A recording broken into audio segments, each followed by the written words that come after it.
नमस्कार दोस्तों, मैं पृथ्वीदत्त नैथानी। देवभूमि उत्तराखंड उत्तरकाशी, जो कि आज हम यहाँ पर बरणावत पर्वत के शिखर पर हैं। अभी हम बरणावत पर्वत की तलहटी पे बाबा काशी विश्वनाथ वहाँ पर साक्षात विराजमान है। वहाँ पर आते हुए तेखला से ऊपर पाटा, बग्याल गांव और संग्राली गांव आप यहाँ पर देख सकते हैं। और अभी हम यहाँ पर बिमलेश्वर महादेव मंदिर में जा रहे हैं। और आपको जैसे मालूम है कि श्रावण महीने का पवित्र जो ये सोमवार, दूसरा सोमवार है, प्रथम सोमवार को हमने भगवान काशी विश्वनाथ उत्तरकाशी की उसकी खास पेशकश आपके लिए कवर की है। आज जो श्रावण का यह दूसरा सोमवार है, आज हम यहाँ पर भगवान बिमलेश्वर महादेव की खास कवरेज करने वाले हैं।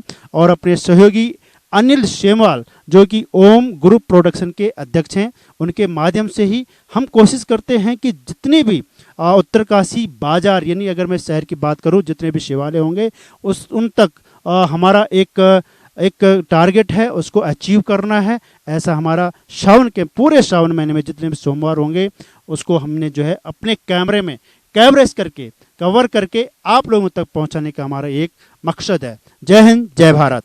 अभी हम पाटा गांव, संग्राली गांव और बग्याल गांव के सामने हैं। यहाँ से बहुत ही सुंदर नज़ारा ग्राम सभा पाटा, ग्राम सभा बग्याल गांव और ग्राम सभा संग्राली का, जहाँ पे संग्राली में कंडार देवता का मंदिर है, वो सामने दिख रहा है। और हम सीधे यहाँ से होते हुए सीधे बिमलेश्वर मंदिर की तरफ जा रहे हैं और वहाँ पे आपको भोलेनाथ के दर्शन कराएंगे। बस, जो भगवान शिव का बहुत ही पवित्र और बहुत ही प्रिय महीना है, श्रावण का महीना। और श्रावण के दूसरे सोमवार को आज हम इस पवित्र प्रांगण में भगवान बिमलेश्वर के महादेव मंदिर में उपस्थित हैं। और देखना ये होगा कि आज जो बिमलेश्वर महादेव, इसका माहात्म्य क्या है। कहा जाता है कि आदि अनादि कालों से यहाँ पर भगवान शिव शंकर ने स्वयंभू भगवान परशुराम के क्रोध को शांत करने के लिए स्वयंभू यहाँ पर प्रकट हुए हैं। और उनको यहाँ पर यह तपस्थली उनको उनके मनोकामना करने के लिए पूर्ण कर दी है। और कहा भी जाता है मान्यताओं के अनुसार कि यहाँ पर जो भी निसंतान संपत्ति आती है, उनको भगवान शिव शंकर उनकी मनोकामना पूर्ण कर लेती है। हमारे साथ यहाँ पर बिमलेश्वर महादेव के और ग्राम सभा संग्राली के परमेश्वर परमानंद जी हैं। और आप जो है बहुत अच्छे कथावक्ता भी हैं। आप जो है शिक्षक के क्षेत्र में आपका बहुत ही अग्रणीय स्थान था। और मैं जानना चाहता हूं यहाँ पर व्यास जी की आखिर बिमलेश्वर महादेव और काशी विश्वनाथ के महात्म्य को आप किस प्रकार से परिभाषित करोगे? ओम ध्याये नित्यं महेशं रजति गिरिनिभं चारुचंद्रावतंसं रत्नाकल्पोज्ज्वलांगं परस्मृगवरा भीतिहास्तं प्रसन्नं पद्मासीनं समन्तात्तिष्ठितुममरगणे व्याघ्रकीर्तिं वसानं विश्वाद्यं विश्ववन्द्यं निखिलभयहरं पंचवाक्त्रं त्रिनेत्रं पंचवाक्त्रं त्रिनेत्रं। सम्मानित, आज हमारे बीच में हमारे बाड़हाट पट्टी के प्रसिद्ध पत्रकार हमारे माननीय नैथानी जी, जो हमारे छात्र भी रहे हैं राजकीय इंटर कॉलेज साल्ट में, और आज आप काफ़ी ऊंचाइयों को छू रहे हैं, समाज सेवा में आप लगे हुए हैं। तो आज प्रसन्नता हुई कि आप आज बिमलेश्वर मंदिर में यहाँ पे पहुँचे और आप कह रहे हैं कि बिमलेश्वर के बारे में कुछ बताइए। यहाँ के बारे में तो ये तो अनंत है। समारोहतिया शैलम वारणावत संज्ञकम अश्वमेघ सहस्रस्य फलम स्याद्वे पदे पदे। भगवान शंकर कहते हैं कि हमारे स्कंद पुराण में कहते हैं कि जब पूर्व वाराणसी यानी बनारस में शास्त्रों के मुताबिक जब वहाँ पे जो है आक्रांत हो गया है, यानी अनेक पापाचारियों से जो है भगवान जो है दुखी हो गए, तो भगवान ने कहा था कि मैं जब यहाँ ज़्यादा पापाचार हो जाएंगे तो मैं सौम्य काशी, उत्तर काशी में विराजमान हो जाऊँगा। तो वहाँ पूर्व वाराणसी से भगवान हमारे उत्तर काशी में जो काशी विश्वनाथ के नाम से हैं, प्रसिद्ध हैं, वहाँ पे भगवान विराजमान हैं। भगवान ने कहा कि धीरे धीरे काशी विश्वनाथ की जो शक्ति है, भगवान ने कहा कि मैं विश्वनाथ में भी विराजमान हूँ और विश्वनाथ का ये जो क्षेत्र है वारणावत जो पर्वत है, मैं उसके शीर्ष पे भी जो है समय समय पर वहाँ पे निवास करूँगा। तो आज जो है भगवान शंकर जो है हमारे इस विमलेश्वर मंदिर में विराजमान है और कहते हैं कि यहाँ आने पे जो भक्त, जो श्रद्धालु, जो विमलेश्वर महादेव के दर्शन करने के लिए आते हैं, समारोहतिया सेलम, जो व्यक्ति, जो भक्त, जो माँ, जो बहन, जो श्रद्धा भाव से विमलेश्वर मंदिर में दर्शन के लिए आते हैं या इस वारणावत पर्वत पे जो परिक्रमा करने के लिए आते हैं, अश्वमेघ सहस्त्रस्य फलम स्याद्वे पदे पदे, भगवान विमलेश्वर के दर्शन करने से और इस वारणावत पर्वत के एक एक पद में चलने से जो है, जितना आदमी एक पद चलता है, 2 पद चलता है, तो बताते हैं कि अश्वमेघ सहस्त्रस्य, सहस्त्रों अश्वमेघ के फल से जो हमको, फल की जो हमें प्राप्ति होती है, वो एक एक पद पे चलने से जो है उसके बराबर की, अश्वमेघ फल के बराबर हमको फल की प्राप्ति होती है। 80 च वरुणा चैवः, 80 च वरुणा चैवा द्वे नद्यो पुण्य गोचरे, द्वे नद्यो पुण्य गोचरे। इस क्षेत्र से जो है सामने हमारी गंगोरी पे त्रिवेणी है, 80 और गंगा और सरस्वती का जो वहाँ पे जो संगम है, वहाँ से लेकर सीधे जो बड़ेती, जो हमारा जो वरुणा जो नदी आती है, जो हमारे कौवा, उपरीकोट, बरानगांव से ऊपर शिखर से जो है, वारणावत से जो है, वहाँ से जो वरुणा नदी जो निकलती है, इसके बीच का जो हमारा क्षेत्र है, यहाँ से एक तो महावारुणा है और एक पंचकोशी है।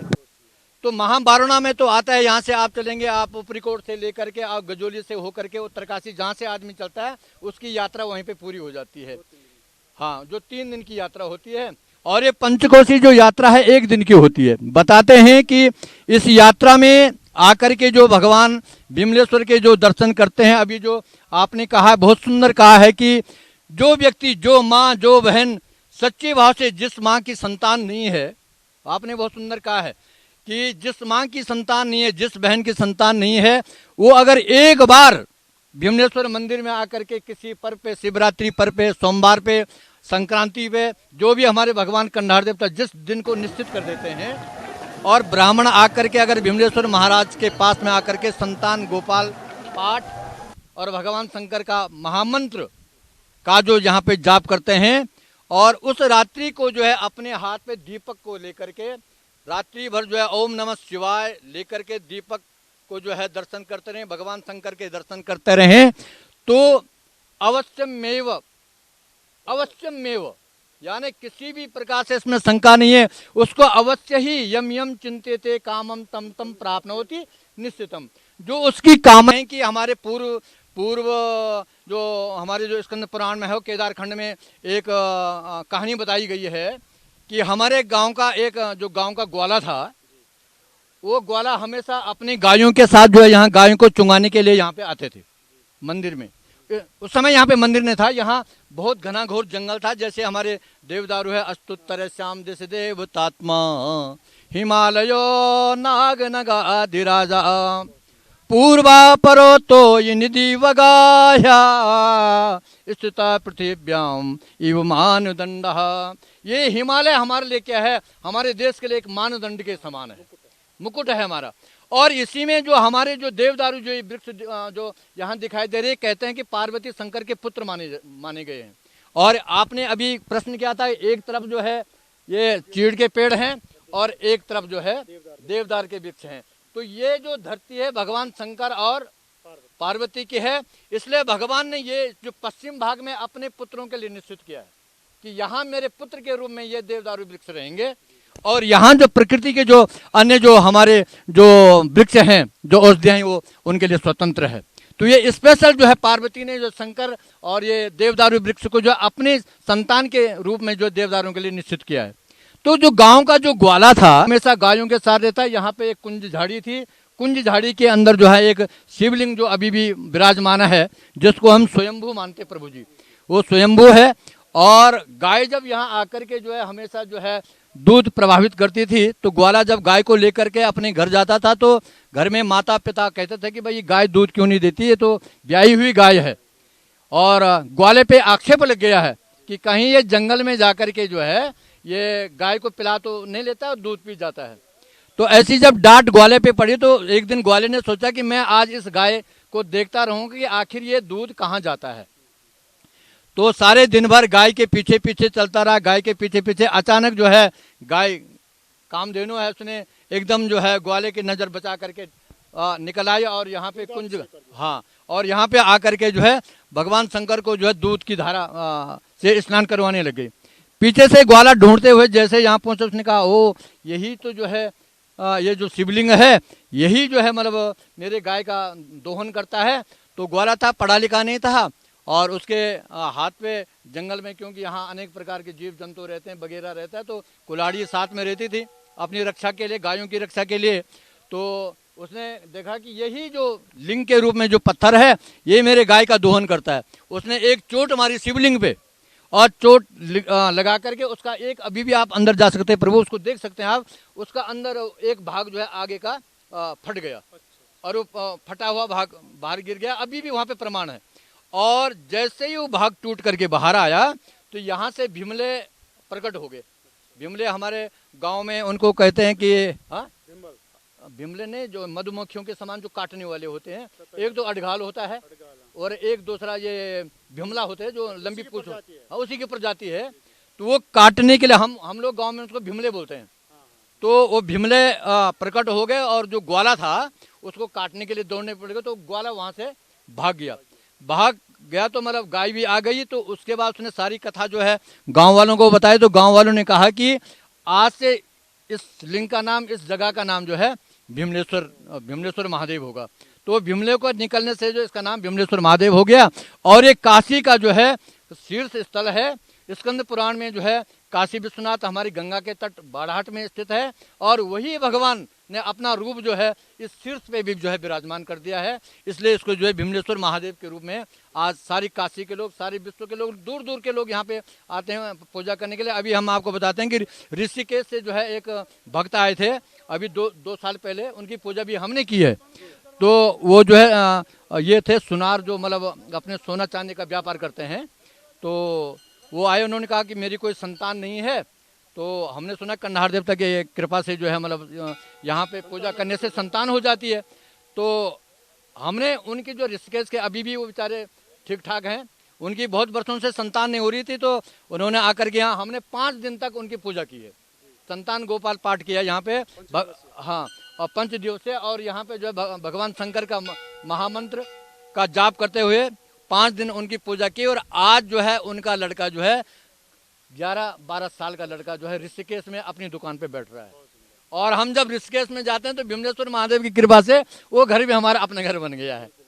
तो भीमलेश्वर महादेव की ये कृपा है कि प्रभु की, बस जो आदमी, जो व्यक्ति, जो भक्त श्रद्धा से जो यहाँ पे आ जाता है, बशर्त यह है कि हमारे अंदर श्रद्धा भाव होना चाहिए। अगर श्रद्धा अगर है तो भीमलेश्वर महादेव के दर्शन करने से कोई भी वस्तु ऐसे नहीं जो हमें प्राप्त न हो। सच्चे मन से अगर आगे, सच्चे मन से भगवान को अगर हम मना सकें, सच्चे मन से भगवान का अगर हम ध्यान कर सकते हैं तो हमारी सारी मनोकामना पूर्ण हो जाएगी। धन्यवाद, बहुत बहुत धन्यवाद। जिस प्रकार से पूज्य व्यास जी के द्वारा यहाँ पर भीमलेश्वर महादेव का जो महात्म्य हमें समझाया गया, जो हमें मालूम था नहीं, आपके माध्यम से, क्योंकि ये उत्तराखंड देवभूमि है, यहाँ पर ऋषि मुनि सभी विद्वान वर्ग के लोग हैं और सभी यहाँ पर जो है इस हिमालय पूरी श्रेणी में, क्योंकि यहाँ पर भगवान शिव शंकर के कई रूप हैं, इसलिए हमारी खास कवरेज जितने भी सावन के महीने में जितने भी शिवालय होंगे, भक्तों का वहाँ पर तांता लगा रहता है। आजकल जो है कावड़ के थ्रू भी जो है भगवान शिव शंकर के जितने भी शिवालय वहाँ पर जो है जलाभिषेक किया जा रहा है, दुग्धाभिषेक किया जा रहा है। और ये हमारी एक श्रद्धा है, हमारी एक आस्था है। इसलिए कहा जाता है कि जितने भी, मैं किसी समुदाय के बारे में नहीं कहूँगा, मगर कहना ये चाहूँगा कि हमारा जो धर्म, सनातन धर्म है, हमेशा था, है और रहेगा। और इसी के साथ मैं अपनी वाणी को विराम देते हुए यही कहूँगा कि बोले भीमलेश्वर महादेव की जय। और मैं अपने दोस्तों को यही कहना चाहूँगा कि अगर आपको हमारा ये चैनल पसंद आया तो लाइक कीजिए, कमेंट कीजिए, शेयर कीजिए और सब्सक्राइब करें और बेल आइकन भी दबाइए। धन्यवाद, बहुत बहुत धन्यवाद।